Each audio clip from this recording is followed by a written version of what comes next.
लद्दाख में करीब 21 दिनों से सोनम वांगचुक अपनी मांगों को लेकर भूख हड़ताल पर हैं। नहीं नहीं, मुझे सरकार से कुछ नहीं कहना है, मुझे तो सोनम वांगचुक से कहना है। सर, आपको पता ही होगा, ये सरकार अंधी और बहरी है। न इसे किसी की मांगें सुनाई देती हैं, न किसी का दर्द दिखाई देता है। हाँ, गूंगी नहीं है, बोलती बहुत है, लेकिन सुन नहीं पाती है। ये वो सरकार है जिसने अचानक से लॉकडाउन का ऐलान किया और हज़ारों लाखों मज़दूर अपने घर की ओर, गांव की ओर निकल पड़े, भूखे प्यासे बीमार। इन्होंने उनके बारे में कुछ नहीं सोचा। ये वो सरकार है जिसने नोटबंदी का ऐलान कर दिया और लाखों करोड़ों लोग लाइन में लग गए। कई लोगों ने अपनी जान भी गंवाई।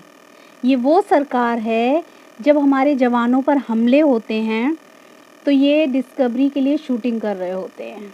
ये वो सरकार है जो किसानों के आंदोलन को खालिस्तानी, आतंकवादी, देशद्रोही न जाने क्या क्या बताती है। किसानों के लिए सड़कों पर गड्ढे खुदवाती है, कीलें गड़वाती है। ये वो सरकार है जिसके नेता का बेटा किसानों के ऊपर गाड़ी चढ़ा देता है और सरकार उस मंत्री के बेटे को संरक्षण देती है, बचाने की पूरी कोशिश करती है। तो ऐसी सरकार से क्या उम्मीद की जा सकती है कि ये भूख हड़ताल के लिए सोनम वांगचुक जी जो भूख हड़ताल कर रहे हैं उस पर ये ध्यान देंगे, उनकी मांगों को पूरा करेंगे? अरे ये तो भूखे लोगों को ऐसे ही छोड़ देते हैं, अच्छे भले लोगों को मरने के लिए छोड़ देते हैं। ये किसी की नहीं सुनते हैं। मुझे नहीं लगता इन्हें कोई फ़र्क भी पड़ रहा होगा उनकी भूख हड़ताल से, जो कि आज 21 दिन हो चुके हैं। पता नहीं, यहाँ तक कि मीडिया भी लोगों को बता ही नहीं रहा है।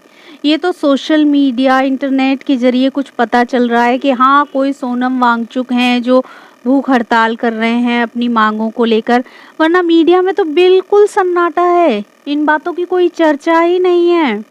सिर्फ प्रधानमंत्री, गृह मंत्री, उन्हीं की सरकार के लोग, उनके सारे यशगान, उन्हीं को लेकर माला जाप चलता रहता है। हमारे एंकर, मीडिया वाले थकते ही नहीं हैं प्रधानमंत्री का गुणगान गाते हुए। इन्हें कोई फ़र्क नहीं पड़ता कि देश के अलग अलग जगहों में क्या हो रहा है, क्या नहीं हो रहा है। सिर्फ सारी न्यूज़ प्रधानमंत्री के इर्द गिर्द घूमती रहती है। अब आप बताइए, ऐसे में लद्दाख में कोई सोनम वांगचुक भूख हड़ताल पर हैं, उनकी हालत बिगड़ रही होगी, किस दिन से वो भूख हड़ताल पर हैं, इससे कोई फ़र्क नहीं पड़ता किसी को। ऐसे देश में हम क्या कह सकते हैं, क्या उम्मीद रख सकते हैं? बहुत तकलीफ़ की बात है ये।